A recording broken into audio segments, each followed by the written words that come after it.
warahmatullahi wabarakatuh. Perkenalkan, nama saya Kalwi Intan Nuraini, kelas H1C.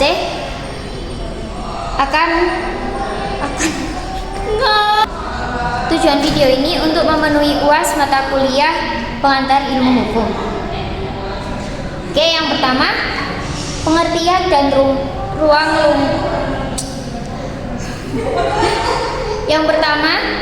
pengertian dan ruang lingkup ilmu hukum. Jelaskan pengertian ilmu hukum serta ruang lingkup kajiannya dalam kehidupan bermasyarakat dan bernegara.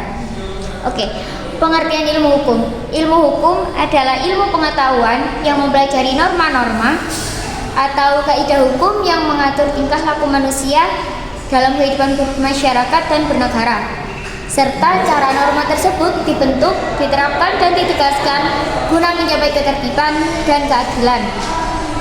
Ruang lingkup ilmu hukum.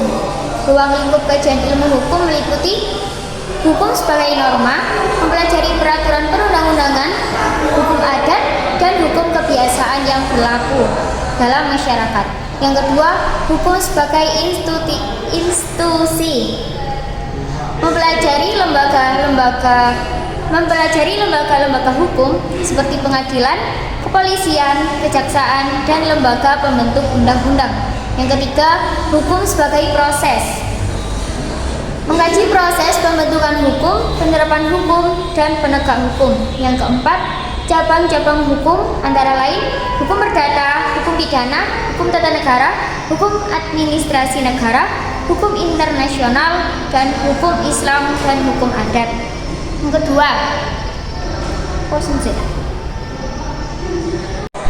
kedua, tujuan dan fungsi hukum dalam masyarakat. Jelaskan tujuan hukum serta fungsi hukum dalam menciptakan ketertiban, keadilan, dan kepastian hukum di masyarakat. Tujuan utama hukum adalah menciptakan ketertiban agar kehidupan masyarakat berjalan tertib dan teratur.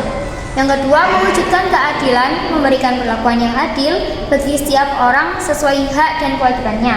Yang ketiga, memberikan kepastian hukum, menjamin bahwa hukum dapat diprediksi, ditegakkan secara konsisten dan tidak sewenang-wenang. Fungsi hukum.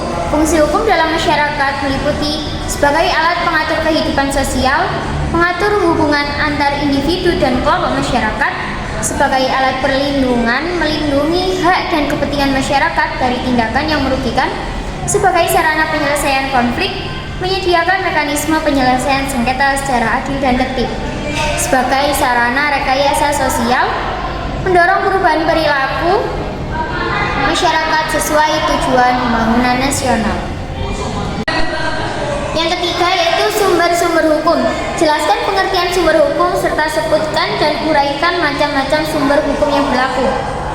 Oke, sumber hukum adalah segala sesuatu yang menjadi asal atau dasar terbentuknya aturan hukum yang mengikat dan berlaku dalam masyarakat. Macam-macam sumber hukum, yang pertama yaitu sumber hukum formal, yang kedua sumber hukum material. Oke, bisa dijelaskan. Yang keempat, hubungan hukum dan keadilan. Jelaskan hubungan antara hukum dan keadilan serta pentingnya keadilan dalam penegakan hukum. Oke, hukum dan keadilan memiliki hubungan yang sangat erat dan tidak dapat dipisahkan. Hukum merupakan sarana untuk mewujudkan keadilan, sedangkan keadilan adalah tujuan utama dari hukum. Tanpa keadilan, hukum akan kehilangan legitimasi dan kepercayaan masyarakat. Sebaliknya, keadilan tanpa hukum akan sulit diwujudkan secara konsisten. Pentingnya keadilan dalam penegakan hukum. Yang pertama, menumbuhkan kepercayaan masyarakat terhadap hukum. Yang kedua, mencegah penyalahgunaan kekuasaan. Yang ketiga, menjamin perlindungan hak asasi manusia. Yang keempat, menciptakan rasa aman dan damai dalam kehidupan bermasyarakat dan bernegara. Sekian dari saya, kurang lebihnya saya mohon maaf. Wassalamualaikum warahmatullahi wabarakatuh.